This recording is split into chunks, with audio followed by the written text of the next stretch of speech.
سوال ہے کہ اگر کوئی شخص جنبی ہو اور سحری کے وقت اٹھے اور وقت کم ہو تو پہلے غسل کرنا ضروری ہے یا سحری مکمل کر لے اس کے بعد غسل کر لے؟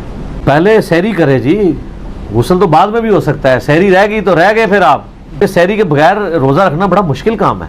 بخاری و مسلم میں حدیث ہے، اما عائشہ کہتی ہیں کہ نبی علیہ السلام جب جنبی ہوتے اور احتلام کی وجہ سے نہیں ہوتے تھے، یعنی وہ یہ کہنا چاہ رہی تھی میاں بیوی کے تعلق کی وجہ سے، تو آپ علیہ السلام بسا اوقات طلوع فجر کے وقت اٹھتے اور آپ روزہ رکھ لیا کرتے تھے. طلوع فجر کا مطلب ہے صبح صادق ختم ہو چکا ہے، تو آپ سحری بھی کھا سکتے ہیں. بخاری مسلم میں آتا ہے حضرت ابو ہریرہ تو یہ فتویٰ 30 سال تک دیتے تھے حضور کی وفات کے بعد صلی اللہ علیہ وآلہ وسلم کہ جس پہ غسل فرض ہو وہ روزہ نہیں رکھ سکتا. اما عائشہ تک یہ مسئلہ پوچھا تو آپ نے کہا کہ ابو ہریرہ نے کہاں سے مسئلہ نکالا ہے. جب ان کو پوچھا گیا تو انہوں نے کہا کہ نبی علیہ السلام تو خود یعنی اپنی بیویوں سے تعلق قائم کرنے کی وجہ سے جنبی ہوتے تھے اور آپ اس حالت میں روزہ رکھ لیتے تھے اور فجر کا وقت داخل ہونے کے بعد غسل اتارا کرتے تھے. تو آپ پہلے سحری کھائیں پھر بعد میں. لیکن اس میں ترمذی میں حدیث ہے کہ جو بندہ روزے کی حالت میں کلی یا ناک میں پانی چڑھائے تو زیادہ غلو نہیں کرے گا، کیونکہ اگر آپ نے کلی کرتے ہوئے حلق سے نیچے اتر گیا تو روزہ گیا، ناک پہ چڑھاتے وقت اوپر گیا تو روزہ گیا. تو آپ نے پھر احتیاط سے کرنا، زیادہ اوپر نہیں کھینچنا. اس طرح کی جو عورتیں ہیں ان کو اللہ تعالیٰ نے آسانی دی ہے کہ یعنی وہ روزے کو مؤخر کر سکتی ہیں. جو عورتیں یعنی پریگننٹ یا دودھ پلانے والی ہیں اور جو یہ حاملہ والا جو یہ مسئلہ ہے احتلام والا یا کوئی شخص لیٹ اٹھتا ہے تو پہلے یہ کر لیں. اچھا اب آپ اس میں یہ بھی دیکھیں کہ نبی علیہ السلام پہ جو غسل فرض تھا وہ آپ کو پتا تھا نا کہ مجھ پہ غسل فرض ہے، تو آپ رات کو غسل کر لیتے. احتلام والے کو تو بیچارے کو پتہ ہی نہیں ہوتا، صحیح، تو اس کیس میں بھی وہ روزہ رکھ سکتا ہے جس کو پتا ہے کہ میں نے غسل اتارنا ہے. جس بیچارے کو پتہ ہی نہیں ہے کہ میں نے غسل میرے پہ صبح اٹھ کے اس کو پتا چلا تو وہ درجہ اولا کر سکتا ہے.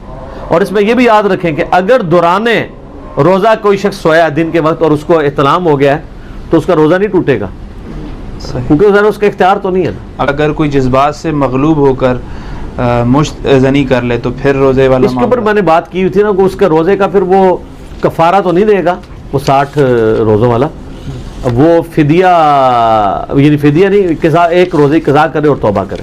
روزہ اس کا بار ٹوٹ گیا. اگر کسی نے اس طرح غلط کام کیا تو اس کا روزہ گیا، روزہ ٹوٹ گیا. روزہ توڑنے والے کاموں میں سے ایک کام ہے یہ. سوال ہے کہ حاملہ اور دودھ پلانے والی خواتین کو رمضان المبارک کے روزے چھوڑ کر کفارہ ادا کرنا ہوگا یا وہ مؤخر کر کے روزے ادا کر سکتی ہیں؟ پہلے میں بتا چکا ہوں آپ کو کہ یہ 3 ٹرم جو ہیں وہ فدیہ، کفارہ اور قضا، وہ تو آپ سمجھ چکے ہیں. اب آپ ذرا اس کے اوپر آ جائیں. یہ جو مسئلہ آپ نے پوچھا، قرآن حکیم میں اللہ تعالیٰ نے 2 طرح کے لوگوں کو روزہ مؤخر کرنے کی اجازت دی ہے. سورۃ البقرہ میں آیت نمبر 187 آنورڈ.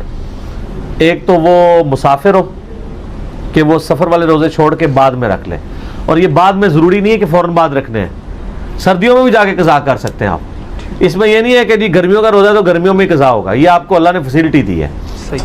صحیح بخاری مسلم میں آتا ہے، اما عائشہ کہتی ہیں میرے جو مینسز کے روزے چھوٹتے تھے نا رمضان کے، وہ میں اگلے سال شعبان میں ان کی قضا دیا کرتی تھی. البتہ اس میں یہ المصنف ابن ابی شیبہ میں سنن کبریٰ البیہقی میں فتاویٰ صحابہ کے موجود ہیں کہ اگر کوئی 1 سال سے زیادہ ڈیلے کر دے اس کی قضا تو پھر وہ 1 روزے کا فدیہ بھی دے ہر روزے کے بدلے میں، قضا بھی رکھے. اس پہ یعنی صحابہ کے یہ فتاویٰ موجود ہیں. اگر 1 سال کے اندر قضا کر لیتے پھر ٹھیک ہے. عورتوں کا جو مسئلہ ہے نا قرآن پاک میں چونکہ آیا کہ جی مسافر بھی مؤخر کر سکتا ہے اور مریض بھی.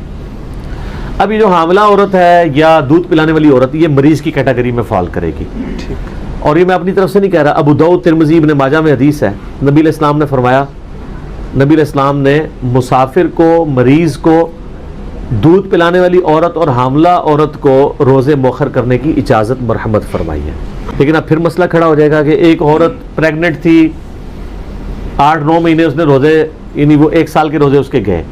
اب 2 سال دودھ پلانا ہے، 2 سال کے اگلے روزے گئے، پھر وہ پریگننٹ ہو گئی، پھر 1 سال کے روزے گئے، پھر 2 سال دودھ پلانا ہے. یوں کرتے ہوئے 5-6 سال، کئی 8-9 سال تک عورتیں اس تکلیف سے گزرتی ہیں. تو وہ پھر 9 سال کی قضا کون دے گا؟